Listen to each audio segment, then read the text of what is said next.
Waalaikumsalam, alhamdulillah baik. Saya ada tugas dari Bunda. Saya diminta untuk mewawancarai kepala sekolah ini tentang dilema etika ataupun rujukan moral. Nah, ini sudah ada beberapa panduan atau pertanyaan-pertanyaan untuk menunjang kegiatan kita pada hari ini. Untuk pertanyaan yang pertama yang saya Ya, selama ini bagaimana Bapak dapat mengidentifikasi kasus-kasus yang merupakan dilema etika atau rujukan moral? Jenisnya itu apa saja gitu? nah, jenisnya dilema etika itu kan tentang ilmu baik dan buruk ya. Ya, Nah, perilaku baik dan buruk. Identifikasi yang saya temukan yang terjadi di sekolah ini ya, ya, di sekolah ini adalah sikap kesantunan, ya, terus kadang perkelahian pernah ada perkelahian anak-anak ya, siswa. Nah, itu saya beberapa identifikasi yang terjadi di sekolah ini paling lebih banyak kesantunan sikap anak ya kepada guru dan perkelahian anak biasa dalam kelas gitu ya. Yang ini dan alhamdulillah semuanya bisa teratasi. Nah, cara mengatasinya ya dengan menengahi di antara mereka dan menjelaskan kepada mereka tentang sikap-sikap yang baik dan mana sikap yang buruk. Seperti itu mungkin ya. Salah. Kemudian pertanyaan yang kedua, selama ini bagaimana Bapak menjalankan pengambilan keputusan di sekolah, terutama untuk kasus-kasus di mana ada dua kepentingan yang sama-sama benar atau sama-sama mengandung nilai kebajikan sesuai dengan yang disampaikan tadi ya. Ya. Nah, untuk menilai untuk memutuskan ketika ada satu permasalahan dan masing-masing pihak ini menganggap dirinya benar, nah lalu saya melakukan investigasi. Biasanya dulu investigasi itu saya pertama sebelum ini saya pertama itu saya saksi ya, bukti itu investigasi ke lapangan gitu, misal terhadap siswa, guru misalnya memarahi siswa karena datang terlambat ya. Atau memang si anaknya ini berantem di kelas lalu dipisahkan lalu dihukum oleh guru. Nah, lalu orang tuanya tidak menerima. Nah, karena tidak baiklah menghukum anak misalnya, lalu guru ya menganggap itu kan baik hukuman buat anak, mendisiplinkan anak. Nah, lalu saya cari keterangan, cari investigasi ke kelas tersebut. Yang pertama ke teman-teman siswanya, awal kronologis permasalahannya. Yang kedua melakukan wawancara langsung dengan si gurunya. Yang ketiga baru menghadirkan, setelah saya simpulkan dari investigasi itu saya hadirkan orang tuanya baru saya hadirkan, baru saya tengahi dan memang di dalam kejadian itu semua paling benar, tapi saya tidak melihat paling benarnya. Kalau masalah menyelesaikan permasalahan dengan paling benar itu agak sulit ya, dan memang sulit tadi. Tapi saya lebih kepada baik dan buruk. Nah, baik dan buruk itu saya pancing dengan permasalahan kearoganan ke yang ingin benar yang paling benar. Kalau semuanya paling benar tidak akan selesai. Tapi kalau bicara baik dan buruk baru bisa selesai dan saling menyadari dan saling memunculkan kebijakan dan memaklumi hal-hal yang kebijakan. Mungkin itu Pak Ji. Lanjut ke pertanyaan yang ketiga Ya. ya. Langkah-langkah atau prosedur apa seperti apa yang biasa dilakukan selama ini? Mungkin seperti yang tadi bisa diulangi kan? Ya, langkah-langkahnya tahapannya tadi itu. Ketika ada permasalahan baik guru dengan guru, baik guru dengan siswa, atau sekolah dengan orang tua, saya pertama tadi itu investigasi, yang kedua saya menghadirkan pelaku-pelaku, taruhlah pelaku dianggapnya tokoh-tokoh ini yang punya permasalahan, saya hadirkan di dalam satu ruangan, lalu saya bicarakan. Tetap bukan bicara saya benar dan salah. Saya adalah bicara baik dan buruk.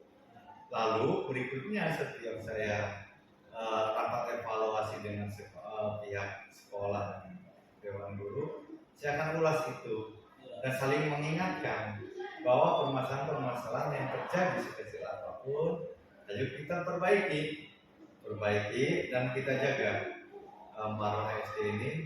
Dan saya juga memohon kepada orang tua untuk saling kerjasama ketika ada permasalahan dengan orang tua. Saling kerjasama, saling membantu anak-anak kita. Semua yang sekolah ini kan anak kita ya, anak-anak kita. Ya anak kita itu di rumah, bagi orang tua, anak kita, guru bagi guru, anak kita di sekolah. Jadi saling kerjasama. Yuk untuk bagaimana anak ini bersifat baik dan mempunyai wawasan yang Islam dan menjadi generasi bangsa yang sempurna. Mungkin itu. Nah, tadi itu kan sudah disampaikan tentang pengambilan keputusan langkah-langkahnya. Menurut Bapak itu apakah efektif? Tidak. Nah, untuk efektif tidaknya yang selama ini saya alami, kalau bicara efektif tidak ya relatif ya Pak Ji ya. Tapi kalau bagi saya yang saya alami, saya akan terus berusaha agar itu efektif. Karena yang saya nilai gini, ketika permasalahan yang hadir yang di hadapan saya atau laporan permasalahan, saya menerima laporan ada masalah. Lalu saya investigasi, saya panggil yang bersangkutan. Ketika ada permasalahan dengan yang pihak kedua atau ketiga, saya panggil juga pihak ketiga satu persatu dulu, atau satu persatu baru saya amprokan dua-duanya, pertemukan dua-duanya atau ketiga-tiganya. Nah, lalu ketika sudah dipertemukan ketiga-tiganya, saya tidak lagi bicara benar dan salah. Jadi saya bicaranya adalah baik dan buruk. Kenapa? Karena untuk meredam sifat dendam, ya kan? Sifat arogansi. Karena tujuan kita itu bukan keributan, ya, bukan permasalahan, tapi ayo perdamaian, kekeluargaan, membangun generasi dan membangun kekeluargaan yang baik. Jadi itu, jadi ketika ada pertanyaan efektif tidak yang terapkan, efektif tidaknya saya kalaupun itu terjadi permasalahan itu sulit sekali dan tidak efektif, saya akan selalu buat efektif aja. Ya, karena saya lebih menekankan, saya yakin keyakinan saya itu ketika bicara baik dan buruk, insya Allah permasalahan itu selesai. Karena baik dan buruk itu berada sikap, ya kan, kepada diri kita sendiri. Kalau benar, arogansi yang ada, egois, bahwa saya benar kalau dia salah. Nah ini harus kita redam dengan penilaian baik dan buruk. Nah inilah etika gitu kan. Kita lebih mengenalkan kebaikan dan buruk, itu etika. Karena kalau benar, saya sendiri kalau untuk menilai benar siapa yang benar agak sulit Pak, jujur. Karena semua punya alasan tersendiri, argumentasi yang kuat masing-masing. Nah, jadi saya ketika semuanya mempunyai argumentasi yang kuat, saya memberikan memutuskan dengan nilai baik dan buruk. Gitu. Nah, seperti itu mungkin Pak Ji ya. Ketidak efisien atau tidaknya, saya harap harus efisien gitu. Harus efisien. Nah, harus efisiennya dengan pola memutuskan dan memaparkan, memberikan wawasan tentang baik dan buruk kepada seorang orang yang bermasalah. Mungkin itu Pak. Nah, ketika ada kasus-kasus yang Bapak tadi hadapi, Ya. menurut Bapak tantangan apa saja gitu ya, itu berat? Yang paling berat buat saya adalah mensosialisasikan kerjasama ya antara sekolah dengan pihak keluarga yang orang tua, agar bagaimana caranya orang tua benar-benar kerjasama mendidik anak juga di sekolah, di rumahnya gitu, di rumahnya benar-benar juga pola yang diterapkan di sekolah. Seperti di SD Islam Tirtayasa ini ada proses pembiasaan tahfidz, pembiasaan sholat duha, ya, pembiasaan munakosa atau ada munakosa tahfidz atau pembiasaan baca Quran. Nah, saya ingin di rumah pun seorang tua menerapkan yang serupa, itu dari yang sekolah. Contoh, di saat-saat pulang sekolah dari rumah, di saat apalagi liburan, ya kan, orang tua menerapkan disiplin sholat duha itu anak-anak. Kamu sholat duha belum sholat duha? Nah, ini yang saya agak benar-benar sulit lah ya, gitu. Karena saya rasa tidak 100% orang tua gitu ya. Memang tidak mungkin 100%, tapi minimal 70% lah ya, gitu, atau oke lah 60%. Tapi ini mah agak sulit banget Pak Haji. Karena orang tua masih bodoh ketika anak sudah pulang ke rumah itu, sudah menganggap selesai anak gitu ya, ada di rumah tenang orang tua tuh. Tidak menerapkan apa yang dilakukan di sekolah. Orang tua, kan orang tua tahu program sekolah pasti. Sekolah ini punya program apa pembiasaannya? Oh ini sholat duha, oh ini ngaji, oh ini tahfidz. Nah ini pun saya harapkan diterapkan juga di rumah gitu oleh orang tua, sehingga si anak terus pembiasaan-pembiasaan itu untuk menunjukkan disiplin-disiplin anak, pengurangan pergaulan dia dengan dunia luar di lingkungannya, sehingga dia akan aktivitasnya selalu di rumah dan belajar gitu. Nah tapi yang terjadi selalu saya inginkan kepada orang tua, ini yang sulit gitu Pak Haji. Yang terjadi si anak begitu dari rumah pulang lagi ke sini, datang lagi besoknya ke sekolah, nggak ada perubahan gitu Pak Haji. Ya mereka berubahnya berapa jam dia berarti hanya dari pagi sampai jam pulang doang ke sini Pak Haji gitu. Nah seperti itu. Jadi ke rumah besok lagi muncul lagi ketika sikap tidak disiplin anak, sikap sopan santun bahasanya anak tidak terjaga. Akhirnya saya ada apa? Ternyata di rumah ya. Terbuktinya apa saya Pak Haji, bukti yang saya temukan?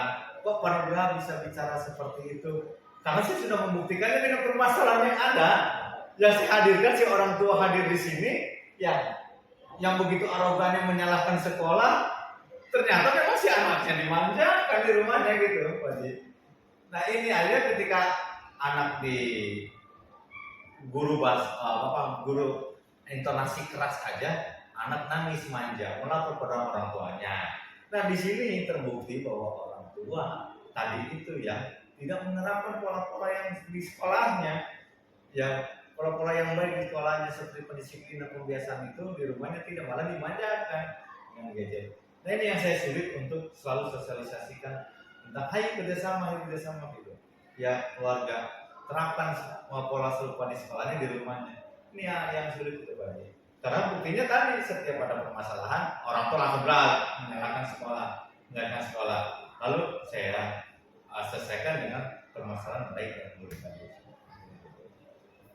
Karena selanjutnya untuk menguraikan masalah ataupun kasus-kasus yang tadi, adakah Bapak ini jadwal atau prosedur tertentu gitu, atau bulanan atau di awal tahun atau di akhir tahun itu bagaimana? Nah kalau untuk dinas sekolah saya selalu ada evaluasi bulanan ya. Kan banyak laporan ya, rapat evaluasi bulanan yang saya lakukan. Nah, itu untuk evaluasi permasalahan yang terjadi, mengurai masalah apa yang belum tuntas dan apa yang harus kita tuntaskan ya, dan antisipasi biar tidak terjadi lagi ke depannya. Nah tapi kalau ketika kondisi sifatnya kondisional dan ketika ada permasalahan lantas adalah tiba-tiba ada permasalahan anak, ya langsung ditangani gitu. Pertama biasanya langsung wakasek yang turun tangan. Ketika wakasek sulit dengan guru kelas yang sulit, mau nggak mau gitu kan, ya kepala sekolah hadir di ruang sekolah. Ya tadi dengan proses yang tadi saya sampaikan tadi ya, prosesnya gitu. Seperti itu. Pertanyaan selanjutnya, ketika Bapak menghadapi kasus ataupun masalah-masalah yang disebutkan tadi, apa saja hal-hal yang mempermudah, kemudian apa saja yang mempersulit? Yang memudahkan saya lebih enak ya sifat legowo, bijak, si orang tuanya bijak, yang memaklumi muncul. Ya, yang sulitnya adalah muncul kearoganan, keegoisan orang tua atau orang yang bermasalah itu karena menganggap dirinya selalu paling benar. Ini yang paling sulit tepat itu. Yang paling sulit itu orang yang selalu menganggap dirinya paling benar aja, paling hebat, paling benar. Ya, termasuk paling baik juga selalu menganggap dirinya paling benar, ya kan? Tapi tadi itu begitu sudah bicara tentang baik dan buruk. Nah, ini yang saya ingin munculkan agar muncul sifat kebijaksanaan, bijak gitu ya, dan maklum gitu kan. Ini yang penting, yang mempermudah saya ketika seorang tua tuh ketika kita ceritakan tentang kehidupan permasalahan itu dan baik dan buruknya, saya harap yang mudah itu yang memunculkan sifat maklum tadi. Oh iya, saling memaafkan pada akhirnya. Nah, tapi yang masih sulit aja yang terlalu arogan, egois, menganggapnya ini yang agak sulit Pak gitu ya. Tapi tetap saya nggak putus asa, selalu saya bicarakan tentang baik dan buruk saja gitu. Nah, ini yang terakhir ya, dari semua apa yang disampaikan Bapak Nugraha, adakah closing statement, pembelajaran atau nasihat-nasihat dari Bapak yang ingin disampaikan gitu? Hal yang baik. Oke, terima kasih untuk closing statement saya. Jadi saya harapkan semua sekolah dimanapun berada dan semua untuk sekolah dulu ya, untuk semua sekolah jangan takut dalam mendisiplinkan anak. Selama koridor kita untuk mendidik anak itu baik, pertama bersifat baik, kedua menciptakan prestasi kepada anak, jangan takut kita keras. Kita keras boleh, tapi kasar jangan. Kalau kasar itu pasti tidak ada sebab. Tapi kalau keras ada sebab, yaitu untuk mendisiplinkan anak. Itu jangan takut. Kedua, didik anak kita dengan sifat-sifat baik. Kenalkan anak-anak kita dengan sifat-sifat baik dan buruk. Bukan benar dan salah. Ya, kalau benar dan salah udah pasti itu dalam perjalanan proses kita belajar pasti bicara benar dan salah. Tapi sifat memunculkan baik dan buruk ini yang penting dimiliki oleh anak di era sekarang, di zaman sekarang. Karena zaman sekarang lebih banyak bicara benar dan salah, melupakan baik dan buruk. Jadi mari sama-sama pihak sekolah dan pekerja pendidikan ini, yuk kita sama-sama mengenalkan istilah baik dan buruk kepada peserta didik. Termasuk itu juga wawasan untuk kita juga, baik dan buruk untuk kita juga. Yang kedua, untuk pihak keluarga di rumah, orang tua, wali murid, saya mohon dimanapun berada, jangan 100% menyerahkan kepada sekolah. Jangan saya titip jangan 100%. Kenapa? Karena sekolah dengan rumah itu pendidikan yang tepat itu adalah di rumah, bukan di sekolah. Sekolah adalah tindak lanjut pengetahuan yang didapat di rumah dikembangkan di sekolah oleh pihak guru yang mengajar di dalam kelasnya. Begitupun dengan etikanya, etika, disiplin anak-anak, bersifat baik anak-anak, sikap baik anak-anak itu di rumah. Karena orang anak lebih dekat bangun tidur mandinya itu dengan orang tua. Sifat orang tua, sikap orang tua itu anak tiru gitu. Jadi ayo, saya mohon pihak wali murid kerjasama dengan pihak sekolah. Apa yang diterapkan program-program di sekolah yang baik diterapkan juga di rumahnya agar anak menjadi biasa juga nantinya.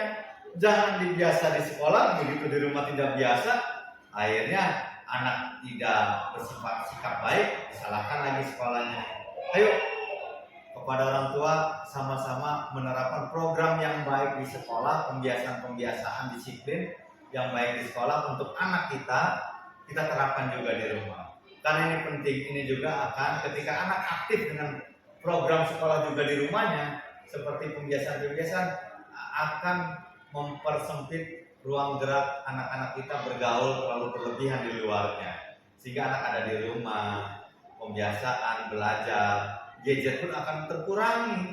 Yang biasanya 24 jam gadget terus, HP terus, begitu diterapkan pembiasaan sholat duha, ngaji, sholat lagi, kan akan mengerem proses HP itu. Mungkin itu ya Pak Ji.